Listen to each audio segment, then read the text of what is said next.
My name is Eleanor Vance, I'm 68 years old, and at my own son's wedding, my new daughter-in-law slapped me across the face in front of over 100 guests because I wouldn't give her the keys to my home. Before I tell you about the single phone call that would shatter their perfectly curated world, let me know where you're watching from in the comments. The Grand Del Mar ballroom was gleaming, under the soft light of the crystal chandeliers, with the scent of 1,000 white roses filling the air. I watched my son, Kevin, standing at the altar. My heart was so full it felt like it could burst. This was it, the moment every mother dreams of. Seeing the man I had raised, the boy who used to fall asleep in my arms, begin his new life. An hour later, the champagne was flowing and the music was playing. I was sitting at my table when my new daughter-in-law, Tiffany, approached. She was a vision in her pristine white gown, but her smile was all teeth and no warmth. It never quite reached her eyes. "Eleanor, we need to talk," she said, her voice sharp and low, cutting through the joyful noise of the party. She didn't call me Mom. She never did. "Of course, dear," I said, patting the empty chair beside me. "Is everything all right?" She ignored the chair and stood over me, her shadow falling across the table. "Kevin and I have decided. It's best if you just hand over the keys to the condo tonight. It'll make the transition easier for everyone." I blinked, certain I had misheard her. The keys? "Tiffany, this is your wedding day, we can talk about housing plans another time. And that condo is my home." A flicker of something ugly crossed her face. "Don't be difficult, Eleanor. A woman your age doesn't need all that space. We do. We're starting a family." Her voice was rising, drawing the attention of the nearby tables. I stood up, trying to keep my voice down. "Tiffany, this is not the time or the place. That home is where I lived with my late husband. It's full of memories." "Memories don't pay the bills," she snapped. "We need it. Give me the keys."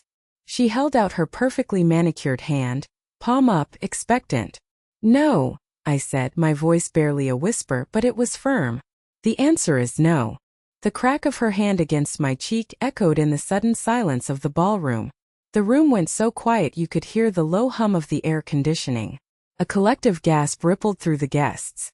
My glasses flew off my face, skittering across the polished marble floor before shattering against a table leg.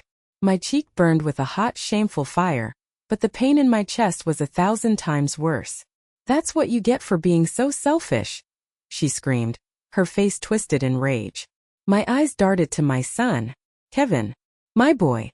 I pleaded with him silently, with everything I had in me, to do something. Say something. Anything. He just stared back, his face a blank mask, his eyes wide. Then slowly his gaze dropped to the floor. He chose her. In that single deafening moment he chose her over me. He stood motionless as his new wife publicly humiliated his mother. The silence that followed was suffocating. My hands trembled as I knelt to pick up the broken pieces of my glasses, my dignity in ruins on the ballroom floor. The whispers started then, a low murmur that followed me like a toxic cloud as I turned and walked toward the exit, not looking back. The humiliation was a fire, but as the cool night air of San Diego hit my face, I realized that instead of consuming me, it was forging something inside of me. Something hard and sharp. Something they had never ever seen before. I fumbled in my worn-out purse, my fingers closing around my phone. My thumb hovered over a name in my contacts, a name I hadn't needed for 3 long years. A name that represented a life I had left behind, a power I had hidden away for the sake of my family. My finger pressed down on the screen. The phone rang once, twice. Then a familiar, calm voice answered. "David Chun speaking."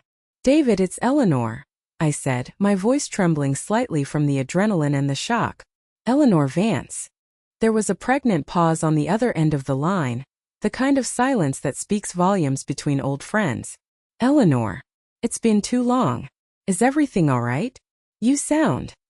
He trailed off, too polite to say distressed. "No," I said, the single word coming out sharp and final, cutting through my own wavering emotions. "No, it's not all right at all. I need you. I need you at the Grand Del Mar ballroom. Now. And David, bring the blue folder. The one my husband Robert always called the Doomsday Book. It's time. I'm on my way," he said without a moment's hesitation. No more questions asked. That was David Chun. He had managed Robert's estate and my own quiet fortune for 30 years with utter professionalism and fierce, unwavering loyalty. He knew what that folder meant.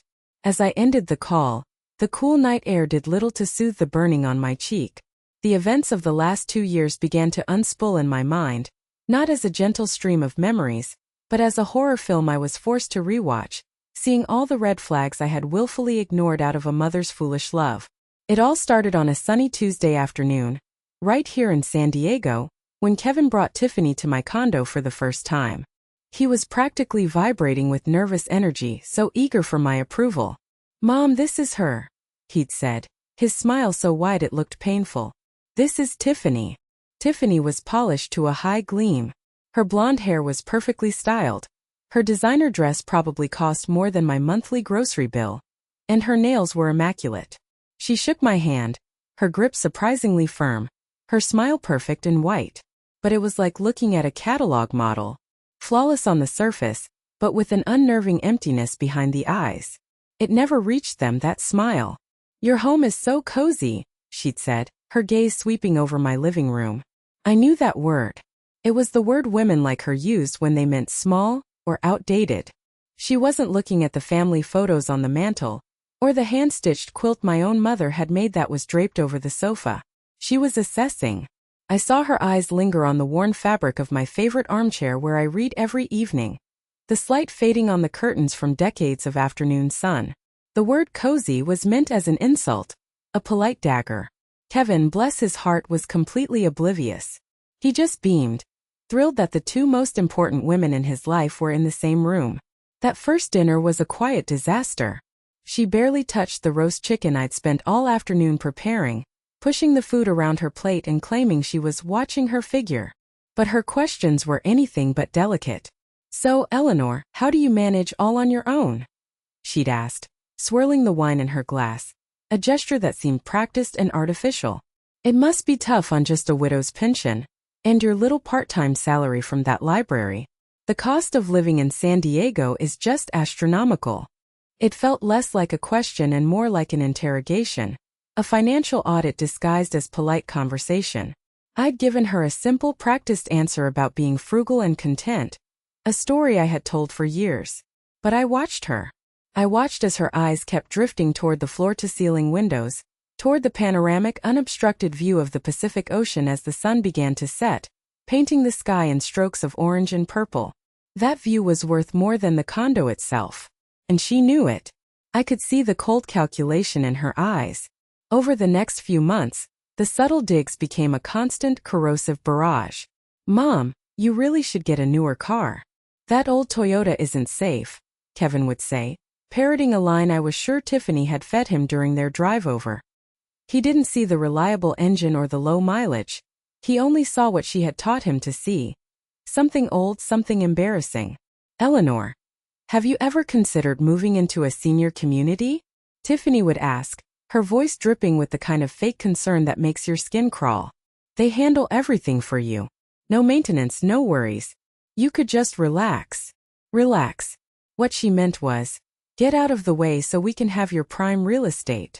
I loved my volunteer job at the local community library. It kept my mind sharp and connected me with people. But to her, it was just another sign of my sad little life. "Why would you still work?" she'd asked once, wrinkling her perfect nose.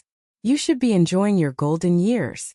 My golden years, according to her vision, involved me being packed off to a sterile facility so she could host cocktail parties on my balcony and watch the sunset over the ocean.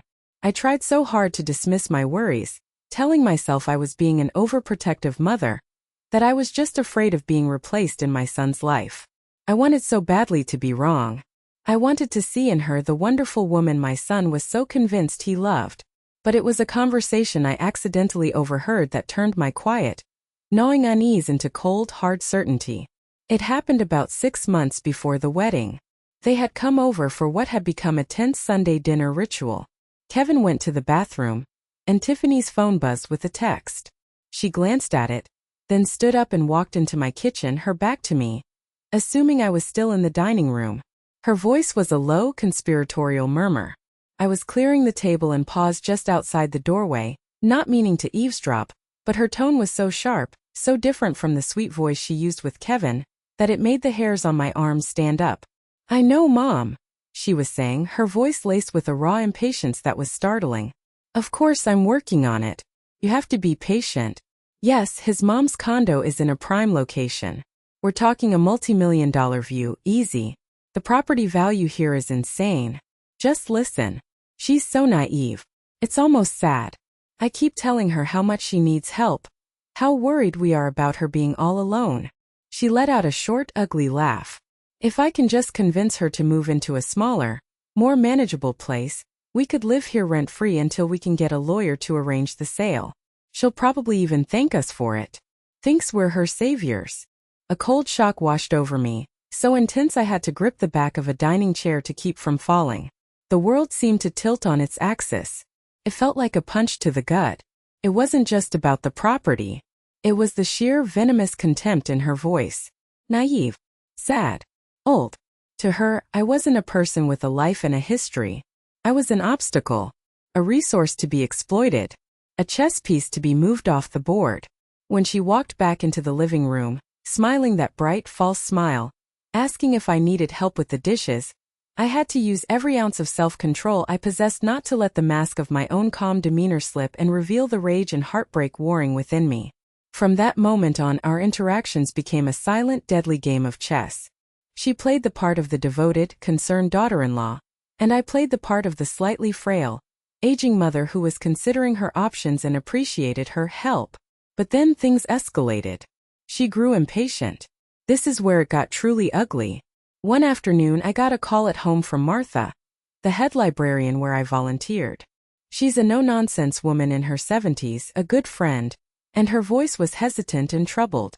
"Eleanor," she said, "this is a very strange call to make, and I want you to know I don't believe a word of it, but I felt I had to tell you. We received an anonymous complaint this morning."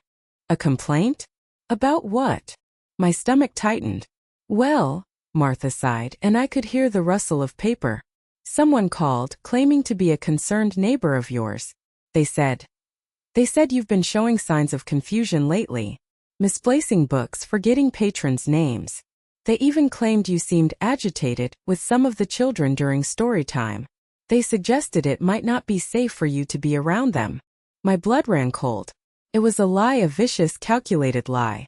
I knew with a certainty that settled like a block of ice in my stomach that it was Tiffany. There was no concerned neighbor. This was her. She was actively trying to build a case against me, to create a paper trail, to manufacture evidence that would paint me as senile and incompetent. She wasn't just waiting for me to move. She was trying to create a situation where I would be forced to, where my own son would believe I was a danger to myself and others. I reassured Martha that I was perfectly fine, and she, knowing me for 15 years, believed me instantly. "I knew it was rubbish," she huffed. "Sounds like you have a snake in your garden, Eleanor." But the damage was done. The seed of doubt had been planted, not with Martha, but in the official record. A complaint had been lodged. I confronted Kevin about it that weekend. I didn't mention Tiffany. I just told him about the strange, hurtful call. I watched his face closely. "Mom, are you sure you're okay?" he asked, his brow furrowed. But it wasn't with concern for my feelings. It was with a different kind of worry. A worried, calculating look that was a perfect mirror of Tiffany's. "Maybe Tiffany's right," he continued, his voice taking on that gentle, condescending tone I had come to despise. "Maybe it is getting to be too much for you. The big condo, the volunteer job. Maybe we should seriously look at those retirement communities she found online. It's for the best." He was her puppet. His strings were so visible they were practically ropes. He was no longer seeing his mother. He was seeing a problem that needed to be managed, an asset that needed to be liquidated. My son, the boy I had taught to be kind and honorable, was now an accomplice in a scheme to gaslight his own mother out of her home and her dignity. She was no longer just greedy. She was actively trying to destroy my reputation and paint me as senile. And the worst part? My own son was her star witness. The call to the library was the final brutal wake-up call. I realized I was dealing with something far more sinister than simple greed. This was a calculated campaign, And I was dangerously outgunned if I didn't arm myself with the truth. I needed to know exactly what I was up against. I called an old friend, Amelia, who'd been one of the top real estate agents in San Diego for 30 years. We'd known each other since our sons were in diapers together. "Amelia," I said over coffee at a little cafe by the bay, "I need a favor, and it has to stay between us." I didn't tell her everything, just that my son's fiancé seemed overly interested in my finances, and I wanted to know theirs. I gave her their names and last known address. What Amelia found a week later chilled me to the bone. She laid out the papers on her desk, her face grim. "Eleanor, this is bad," she said softly. Kevin and Tiffany weren't just living slightly above their means. They were drowning in a sea of red ink. They were a financial house of cards, one stiff breeze away from total collapse. She showed me the numbers. His salary as a sales manager was decent, but not nearly enough to support the lifestyle they were flaunting. They had over $150,000 in high-interest credit card debt spread across a dozen cards. 2 luxury car loans with payments that ate up almost half of his take-home pay. And the lease on their fancy downtown apartment? They were 3 months behind on rent and had just been served an eviction notice. The lavish, extravagant wedding they were planning? It was all being financed with new, desperate personal loans and cash advances from their already maxed-out credit cards. They weren't just planning for their future. They were desperately trying to outrun their financial past. My condo wasn't a step up for them. It was a lifeline. A multi-million-dollar life raft they planned to cling to after their own ship had sunk. The sudden rush for a wedding, the escalating pressure on me to move. It all clicked into place with sickening clarity. You need to understand just how calculated this was. If you think this is bad, keep listening, because what they did next was even more heartless. 2 weeks before the wedding, they called for a family meeting. The ominous tone in Kevin's voice told me this was it. They showed up at my door not just with their usual fake smiles, but with Tiffany's parents in tow. Her father was a large, intimidating man who surveyed my living room like he was appraising it for auction. Her mother was a carbon copy of Tiffany, all sharp angles and colder eyes. It was a planned 4-on-1 ambush. Her father, a man named George, did most of the talking. "Eleanor," he began, his voice a condescending rumble, "we're all worried about you. We've been talking and we all agree. Living alone at your age in a place this big.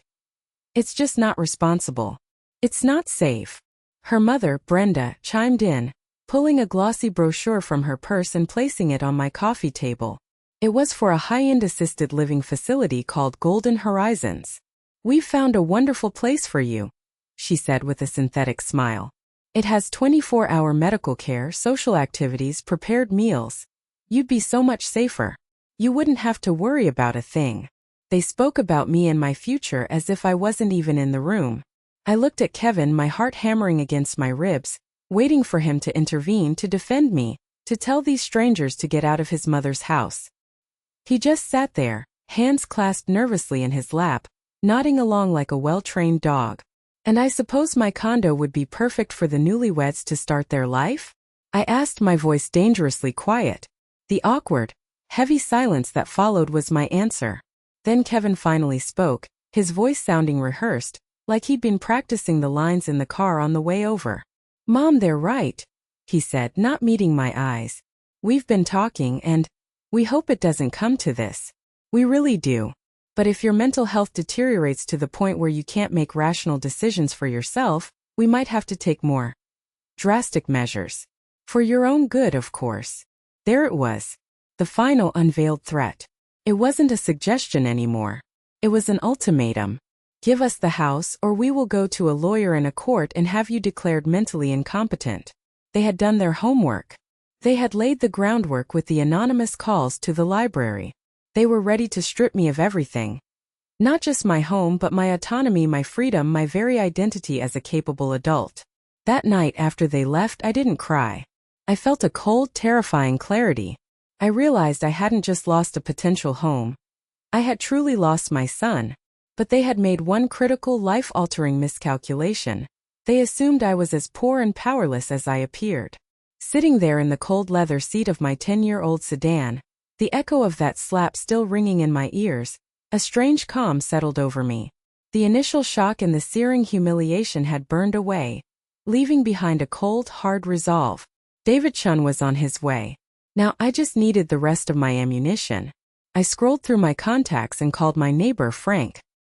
He's a retired Marine, a widower like me, who had seen Kevin and Tiffany's frequent, tense visits over the last year.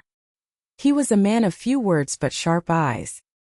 He'd often catch my eye from his balcony with a look of shared concern as they left my apartment, their faces tight with frustration.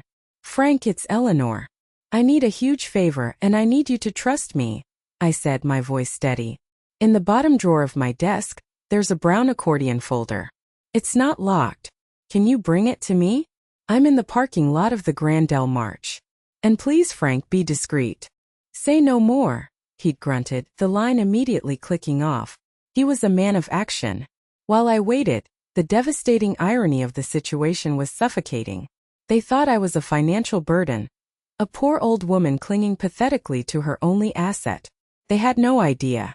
My husband, Robert, had been a quiet genius. He started with a small import business after he left the Navy and, over 40 years, built a silent empire of investments, bonds, and commercial properties. We made a conscious decision decades ago to live modestly, to raise Kevin away from the entitlement that so often comes with wealth. "Visible wealth attracts sharks, Ellie," he used to say, his hand over mine. "Invisible wealth gives you power." I never, in my darkest nightmares, imagined the sharks would be my own flesh and blood. Frank's familiar, shuffling footsteps appeared at my car window 10 minutes later. He was a big man and he looked worried. He handed the thick, heavy folder through the window. "You okay, Eleanor? You look like you've seen a ghost." "Worse, Frank," I said, managing a weak, grim smile. "I've seen the truth. Thank you." I opened the folder under the dim glow of the car's dome light. The weight of it felt substantial, real. The first document was a recent statement for our primary investment portfolio, managed by David Chun. The current balance at the bottom of the page was a staggering number with 7 zeros after it. The next was the deed to a commercial office building downtown that generated a 6-figure salary in rental income every month, deposited quietly into a trust account. But it was the next section that made my heart ache with a fresh wave of pain. It was a separate, smaller file within the main folder, meticulously labeled Kevin Support. Inside were years of financial records, bank statements, wire transfer receipts, canceled checks. For the past 3 years, ever since Kevin started having a little trouble with his finances, I had been secretly propping up his entire life. The rent on his luxury apartment? I had a confidential arrangement with the landlord, a man Robert had done business with years ago. I paid half of it directly each month, which the landlord passed off to Kevin as a long-term tenant discount. The down payment on his fancy German car? It came from a trust account I controlled. A gift I told him was from his late father's life insurance policy. The student loans he thought were nearly paid off? I had cleared the remaining $40,000 balance 18 months ago as a silent birthday gift. And there, at the bottom of the pile, was the most recent, most damning receipt of all. A wire transfer confirmation for $75,000 to the Grand Del Mar Ballroom, made 3 months prior. The payment for this very wedding. I had been told it was a financial gift from an anonymous family friend of Tiffany's family. A lie. It was my money. I had been financing my own humiliation. They were humiliating me for being a poor old woman while literally celebrating inside a hall paid for with my money. They were plotting to steal my smallest, most sentimental asset while living off my largest, hidden ones. With every document I reviewed, a piece of the timid, heartbroken mother died, and a warrior took her place. Just then, a sleek black town car with tinted windows pulled silently into the parking lot. David Chun had arrived. It was time to go back inside. David Chun got out of his car, holding a slim, dark blue leather briefcase that probably cost more than my entire wardrobe. He's a man in his late 60s, impeccably dressed in a dark suit, with a calm, authoritative presence that could silence a room just by entering it. He walked over to my car. His sharp eyes immediately went to my cheek, where a faint red mark was already starting to form under the harsh parking lot lights. His jaw tightened almost imperceptibly. "Eleanor," he said softly, his voice a low baritone. "Are you absolutely sure about this? Once we walk through those doors, there is no going back." The inheritance, the family structure, the relationships. Everything will be permanently altered.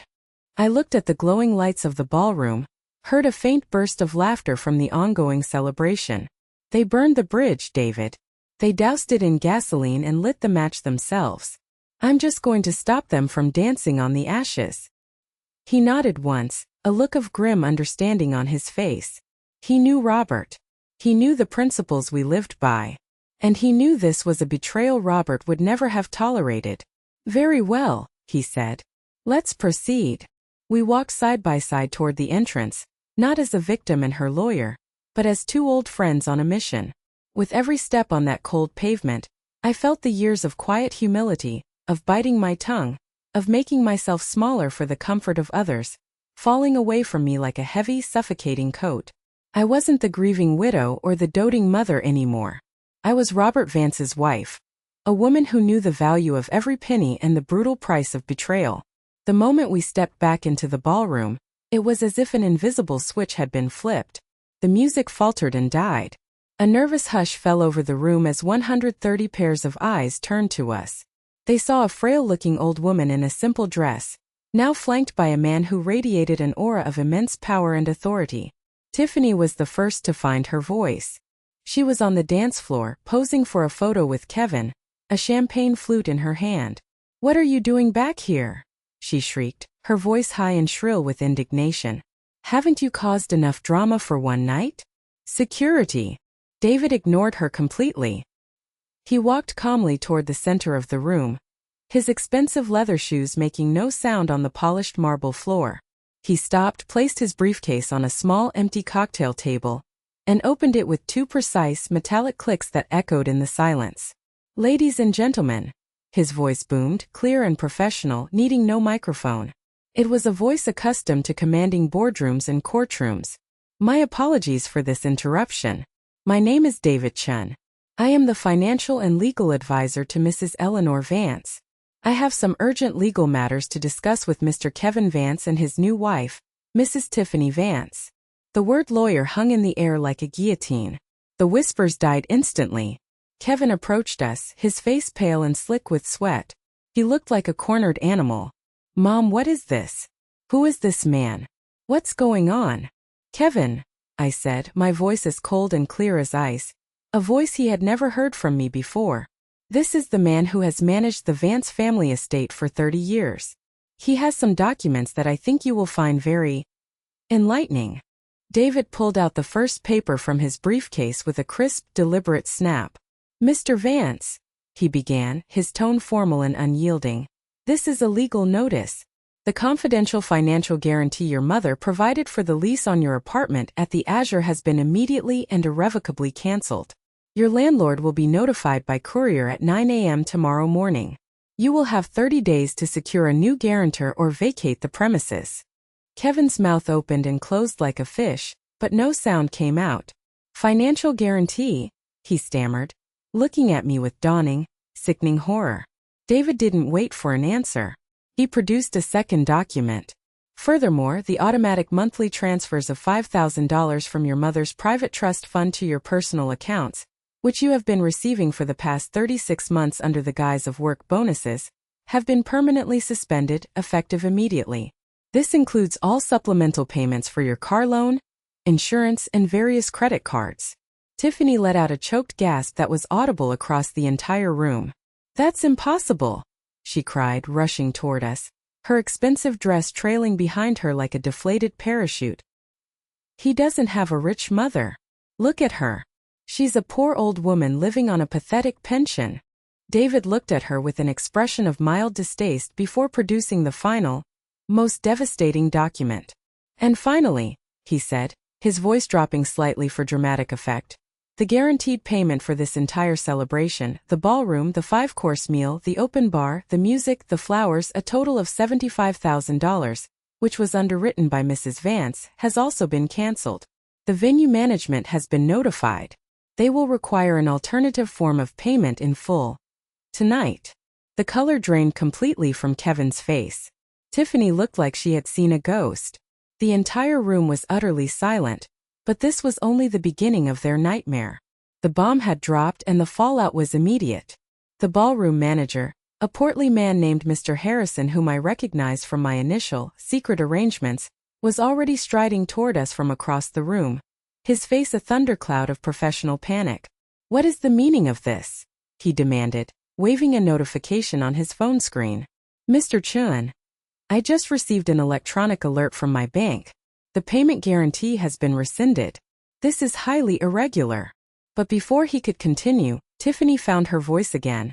Not a voice of anger now, but a hysterical shriek that echoed off the high gilded ceilings. "It's a lie. It has to be a lie. You're a nobody," she screamed at me, her finger pointing, trembling with rage and disbelief. "You work in a dusty old library. You drive a junk car. You buy your clothes at discount stores. Where would you get that kind of money?" "Appearances can be deceiving, Tiffany," I said, my voice preternaturally calm in the eye of her storm. "My husband and I learned a long time ago that it's far wiser to have money than to show it. It seems you and my son learned the opposite, and far more painful lesson." Kevin finally moved, stumbling toward me, his eyes wide with a desperate, pleading look I hadn't seen since he was a little boy who had accidentally broken my favorite porcelain vase. "Mom, please," he whispered, his voice cracking with a desperation that was almost pitiable. "Whatever this is, we can fix it. Don't do this. Not here. Not in front of everyone. We're family. Destroy your life?" I repeated, and for the first time, my own voice rose, sharp and clear with the pain of years of silent sacrifices and bitten-back words. "I'm destroying your life? Kevin, where were you 30 minutes ago when your new wife slapped me in front of all of these people? Where were you when I was on my knees on this cold marble floor, picking up the pieces of my broken glasses? Where was your voice then?" He flinched as if I had physically struck him. Several guests shifted uncomfortably, some even nodding in agreement, clearly remembering the ugly scene. "And where were you?" I continued, pressing my advantage, my voice growing stronger with every word of truth I spoke. "When you sat in my living room with her and her parents and threatened to have me declared incompetent if I didn't sign my home over to you. Was that also for my own good? Was that family?" A wave of shocked murmurs swept through the room. This was a new horrifying detail they hadn't witnessed. Tiffany's parents, seated at the head table, looked like they wanted the floor to swallow them whole.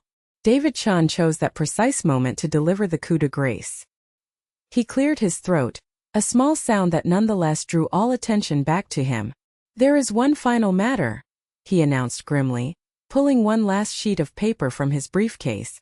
"Mr. Vance, I must inform you that your mother, exercising her full legal right, has instructed me this evening to execute a new last will and testament.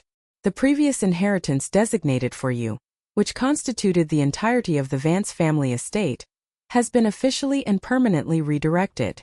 Tiffany let out a sound like a wounded animal, a raw guttural noise of pure despair. "Redirected? Redirected where? You can't do that." "The entirety of the estate," David said, looking directly at Kevin, his voice cold and final, "will now be placed in a charitable trust. Mrs. Vance has decided to found and endow the Vance Foundation for the protection of elderly citizens from family abuse." It was a silent, devastating explosion. Tiffany staggered backward as if she'd been physically hit, her face ashen. "You can't," she breathed, the words barely audible. "That was our future. Our college fund for our children. Our life.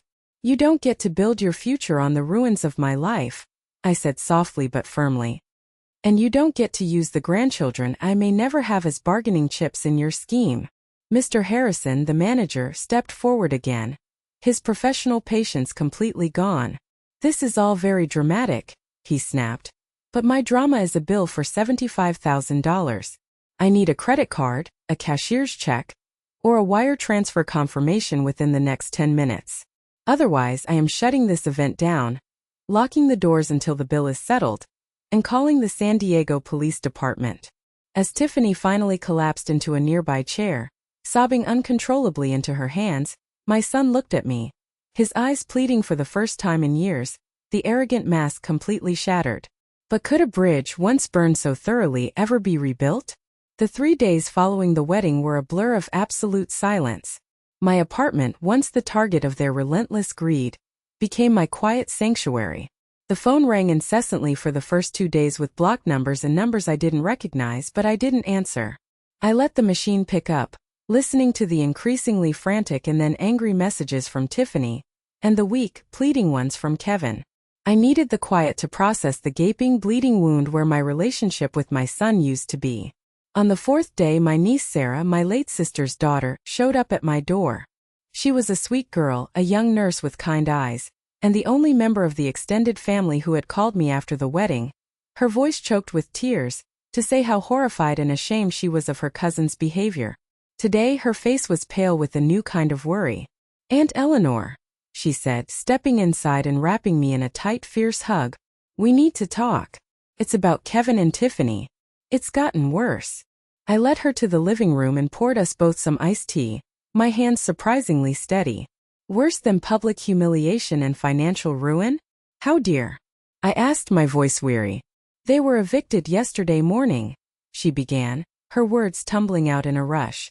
"The landlord showed up with the sheriff and changed the locks. The ballroom is suing them for the full amount, plus damages.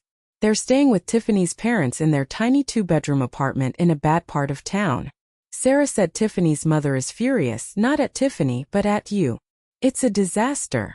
I felt a pang of something, a dull ache deep in my chest, but it wasn't pity. It was a distant, clinical sadness for the boy I had raised, not for the man he had become. "They made their bed, Sarah. They must lie in it."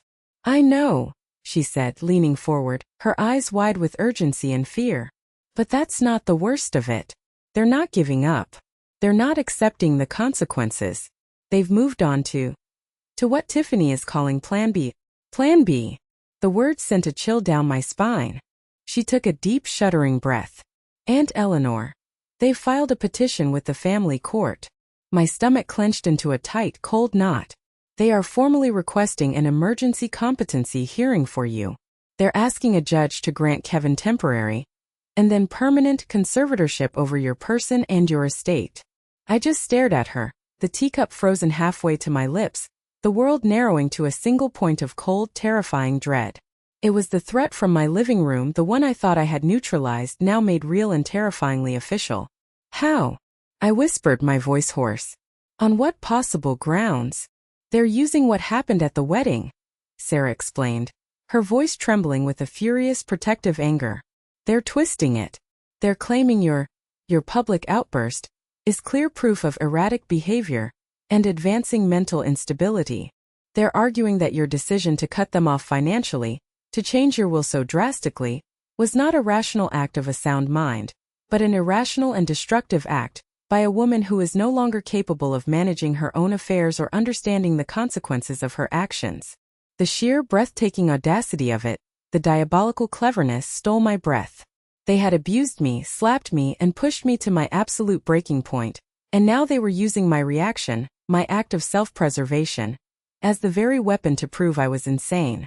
"And that's not all," Sarah continued, her eyes filling with helpless tears. "They got a few people from the wedding to sign affidavits. Friends of Tiffany's mostly. They've submitted sworn statements describing you as aggressive, confused, and delusional. They're building a narrative, Aunt Eleanor. A vicious, false one, designed to strip you of everything." It was a move of pure, cornered animal desperation, and it was brilliant in its wickedness. They had lost the battle for my condo, so now they were trying to win the war for my mind, my freedom, my entire life. They were trying to have me legally erased, to turn me into a non-person whose immense wealth they could finally control. They were twisting my righteous anger into a weapon against me. They wanted a war? Fine. They were about to learn that you don't bring a knife to a gunfight, especially when your opponent owns the entire arsenal. "Let them try," I said to Sarah, my voice low and steady, a strange cold fire spreading through my veins. The fear was gone, replaced by a sharp, crystalline fury. "Call David Chan for me, would you, dear? Tell him the sharks are circling again." What Kevin and Tiffany, in their desperate, self-absorbed scheming, hadn't counted on was the modern world. They didn't realize that in a room full of 130 people with smartphones, at least a dozen would be recording. They thought their narrative would exist in a vacuum, shaped only by their lies and the testimony of their friends. They were wrong. Within 48 hours of the wedding, The first video appeared on social media. It was grainy, shot from a table across the room, but the audio was horribly, perfectly clear. It captured everything. Tiffany's demanding, entitled voice, my quiet but firm no, the sharp, ugly crack of the slap, the sound of my glasses shattering, and worst of all, Kevin's deafening, damning silence. The video went viral overnight. It was shared on Facebook, Twitter, TikTok. It was everywhere. By the end of the week, it had millions of views. Local San Diego news outlets picked it up, then national ones. The story of the wedding slap was becoming a national conversation. But the public narrative wasn't the one Tiffany and Kevin were trying to sell to a judge. People weren't seeing a delusional old woman having a breakdown. They were seeing a mother being abused by her entitled daughter-in-law. They were seeing a wife publicly humiliating her new mother-in-law on what should be a joyous day. Most damningly, they were seeing a son, a man, abandoning his own mother in her moment of public need. Then a second video surfaced, a much clearer one shot by a guest closer to the front, showing my return with David. It captured his calm, powerful announcements, Tiffany's hysterical meltdown, and Kevin's pathetic, crumbling demeanor. The comments section was a tidal wave of overwhelming support for me. Women from all over the country, from every walk of life, shared their own stories of family betrayal, of thankless children, of feeling invisible and disrespected after a certain age. I had become, much to my own bewildered surprise, a symbol of quiet dignity and righteous defiance. "This changes everything," David said when he arrived at my condo that evening, a rare, genuine smile on his face as he scrolled through his phone. Their petition for a competency hearing is now a public relations nightmare for them. No judge will want to touch this with a 10-foot pole when public opinion is so clearly on your side. We didn't just defend, we attacked. On David's advice, we went on the offensive. He filed a countersuit on my behalf that was both swift and merciless. We sued them for defamation of character, for intentional infliction of emotional distress, and under a California statute that was gaining prominence, for financial elder abuse, citing their coordinated campaign to seize control of my assets. We subpoenaed their financial records, their phone records, their emails, everything. We were going to dismantle their web of lies piece by painful public piece. The court date was set. Everything I had built, and everything they had tried to steal, would come down to one final confrontation in a sterile, impersonal courtroom. You'll want to hear how this ends. The media frenzy was insane. Reporters from tabloid shows and legitimate news programs camped outside my building. I refused all interviews on David's strict advice. "We will speak only in court, Eleanor," he'd said. "That is our arena." As the date approached, David came to me with a thick binder. "This is their entire case," he said, his expression grim. "It's flimsy. It's all based on the testimony of Tiffany's friends, and their twisted interpretation of that night. It's character assassination. Is it enough to win?" I asked, my heart pounding. "It shouldn't be," he said, his brow furrowed. "But with family court you never know. A sympathetic judge could see a troubled family instead of a crime. We need a silver bullet. Something that proves, beyond any doubt, their malicious intent from the very beginning." I thought back over the last 2 years, every little slight, every veiled threat, every condescending remark. And then I remembered something I had almost forgotten. A conversation with my neighbor Frank about his new security system. The public saw me as a hero, but in the sterile silence of the courtroom, all that mattered was the evidence. And I had a final devastating piece of evidence they never saw coming. The courtroom was cold and impersonal, smelling faintly of old paper and stale coffee. Tiffany and Kevin sat at the opposite table with their overwhelmed-looking public defender, a young man who looked like he'd rather be anywhere else. They refused to meet my gaze. Tiffany was dressed down in a drab cardigan, her hair pulled back, a calculated performance of victimhood. Kevin just looked hollowed out, a ghost at his own trial. Their lawyer argued their case with as much conviction as he could muster, painting a sad picture of a loving son deeply concerned for his aging mother's erratic and impulsive behavior. They paraded Tiffany's friends to the stand, a trio of bridesmaids who dutifully recounted my aggressive outburst and confused shouting at the wedding. It was a masterclass in twisting reality, a carefully constructed fiction designed to make me look like a monster. Then it was David's turn. He was magnificent. Calmly, methodically, he presented the evidence of their massive, crushing debt, establishing a clear and powerful motive for their actions. He showed the court the timeline of their escalating pressure on me, from the subtle suggestions to the outright threats. He even brought in Martha, the librarian, who testified with righteous indignation about the anonymous, malicious phone call intended to discredit me. You could feel the tide turning in the room. Their case was crumbling under the weight of facts. But the judge, a stern-faced woman in her 50s, still looked torn, caught in the messy, she said, of a family imploding.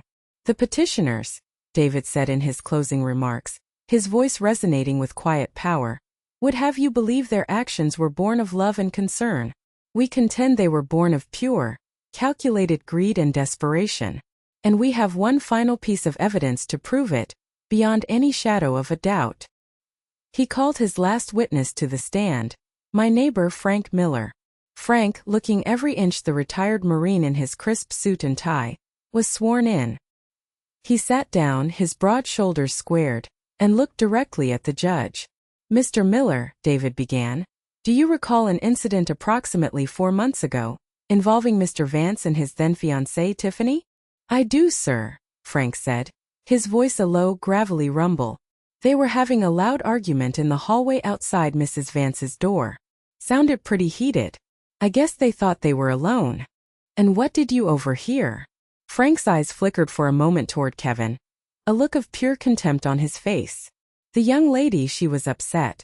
She said, and I quote, "This isn't working, Kevin. The old woman is tougher than I thought. She's not budging." And he replied, I remember it clear as day. Just stick to the plan, Tiff. We'll keep up the pressure. We'll make her life a living hell. If she won't give it to us willingly, the court will. We just need to make her look crazy enough for a judge to believe us. A collective gasp went through the courtroom. Kevin went white as a sheet, his jaw slack with shock. Tiffany's lawyer shot to his feet to object, but David was ready. And how can you be so sure of what you heard, Mr. Miller? David asked, cutting him off. Because, Frank said, a grim satisfaction in his voice as he reached into his jacket pocket. My new doorbell camera records both high-definition video and crystal-clear audio whenever it detects motion in the hallway. I saved the file from that day. I have it right here on a thumb drive for the court. Checkmate. The judge threw out their petition with prejudice, meaning they could never file it against me again. She then proceeded to lecture them for 10 full minutes on perjury, abuse of the legal system, and what she called a shocking lack of basic human decency. She awarded me full compensation for my legal fees, and strongly suggested the district attorney look into potential criminal charges. The fallout was swift and total.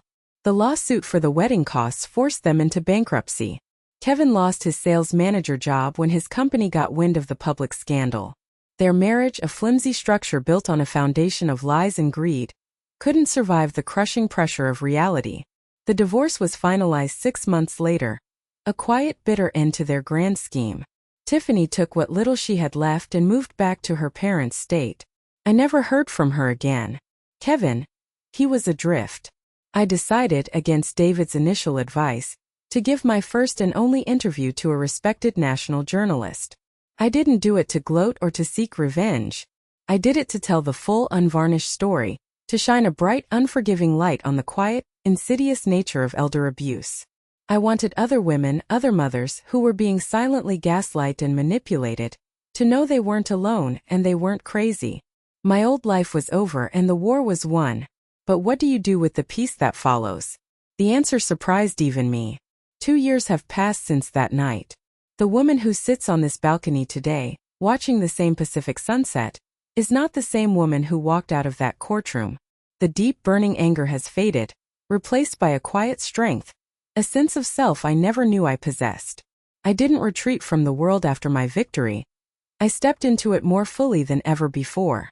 The interview I gave sparked a national conversation I never intended. I was flooded with thousands of letters and emails, not from fans, but from fellow survivors. Women my age, younger women, even some men, all sharing their heartbreaking stories of family betrayal, of being devalued and manipulated by the people they loved most. Their stories were a mirror of my own, and I realized my experience wasn't unique. It was a silent, shameful epidemic hiding behind closed doors all across the country. So I did something Robert would have been proud of. I took the vast inheritance that I had denied my son, the fortune we had built and hidden away for a quiet life, and I gave it a loud, powerful purpose. With David's expert guidance, I established the Vance Project, a nonprofit foundation right here in San Diego, dedicated to providing free legal aid and financial counseling to seniors facing family financial abuse. My neighbor Frank, my steadfast, loyal ally, is the head of our volunteer outreach program, his booming voice perfect for inspiring action. My niece Sarah, after seeing the impact we could make, left her nursing job to become the foundation's full-time director. She found her true calling not just in healing bodies, but in mending spirits and fighting for justice. In the last year alone, we've helped over 100 seniors, renegotiating predatory loans forced on them by their children, reversing fraudulent property transfers, and sometimes, most importantly, just providing a safe space for them to be heard and believed. My condo, once a symbol of their greed, is now our headquarters. The living room where I was threatened and ambushed is now where we hold our weekly support group meetings, filled with laughter, tears, and the incredible strength of survivors. And Kevin?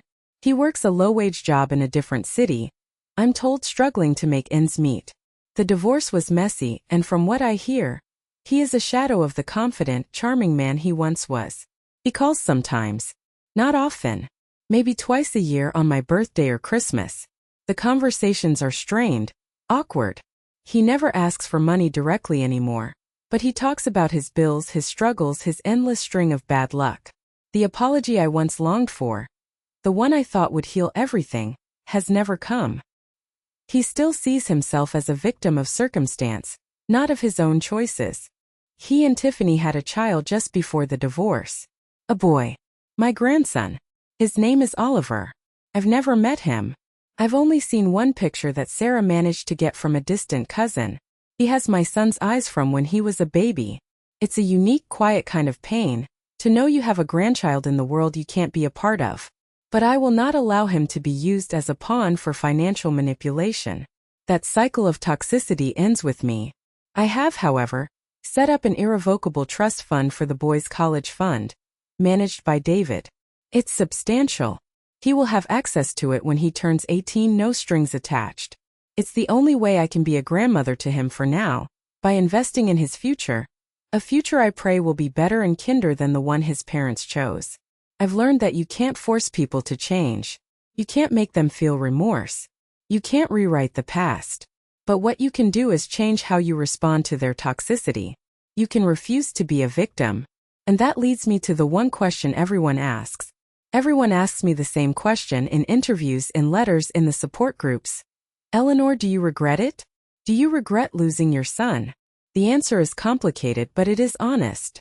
I miss the little boy who held my hand while crossing the street. I miss the teenager I taught how to drive. I miss the young man I thought I had raised to be good and honorable. I will grieve the loss of that version of my son for the rest of my life. But do I miss the man who stood by silently and watched me be assaulted? Do I miss the man who conspired with his wife to have me committed, to have me stripped of my rights in my home? Do I miss the man who threatened and manipulated his own mother for money? No. I don't regret losing that man because that man was a stranger to me. I don't regret choosing myself. I don't regret defending my dignity. My only true regret is that I didn't do it sooner. For years, I confused a mother's unconditional love with an unconditional tolerance for disrespect. I thought my role was to absorb the pain, to make excuses, to keep the peace at any cost. I learned in the most brutal and public way possible that the cost was my own soul. True love isn't silent endurance. It's not a blank check for bad behavior. It's built on a foundation of mutual respect. And sometimes the most loving thing you can do, for yourself and even for them, is to draw a line in the sand and say with all your strength, no more. You have to let people face the consequences of their own actions. That is how they learn. That is how they grow. Or sometimes it's how they don't. But that choice ultimately is theirs, not yours to make or to fix for them. My story had a painful beginning, but it has a powerful ending. Not because I won a legal battle, but because I won back my life. I share this story not for pity, but for purpose. I share it for the woman out there right now listening to this, who is being made to feel small or foolish or crazy or burdensome by the very people who should cherish her most. I want you to hear me. You are not invisible. Your sacrifices have value. Your home is your sanctuary. Your mind is your own. You are never too old, and it is never too late to demand the respect you have earned over a lifetime. Your dignity is not, and never should be, negotiable. Thank you so much for listening to my story. If you or someone you know has ever felt the sting of family betrayal or have been made to feel less than you are, please share your thoughts or your own story in the comments below. You are not alone. Let's create a community where no one has to suffer in silence. And if my story resonated with you, please consider giving it a like and subscribe to the channel for more stories of strength, survival, and justice. You are all warriors. Never ever forget that.